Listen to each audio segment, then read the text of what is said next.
नमस्कार, इट्स रेवाज किचनमध्ये आपल्या सगळ्यांचं स्वागत आहे। तर आज आपण बनवणार आहे खरवस।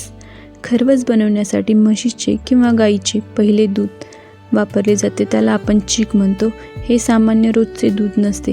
चीकमध्ये 500 ml चीक, त्यामध्ये 250 ml साधे दूध, त्यामध्ये 200 ग्रॅम गूळ घालून, अर्धा टेबलस्पून वेलची पावडर व अर्धा टेबलस्पून जायफळ घालून चांगले मिश्रण।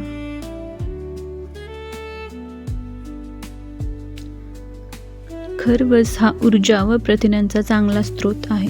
व्हिटॅमिन ए आणि प्रतिकारशक्ती वाढवणारे पोषक तत्वे त्यात असतात। हे मिश्रण स्टीलच्या डब्यात घालून कुकरमध्ये ठेवून 3 ते 4 शिट्ट्या करून घ्या।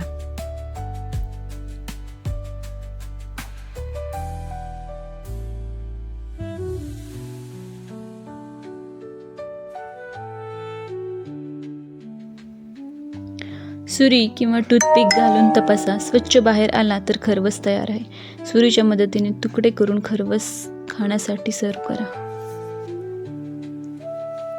व्हिडिओ आवडला असेल तर चॅनलला सबस्क्राईब करा। धन्यवाद।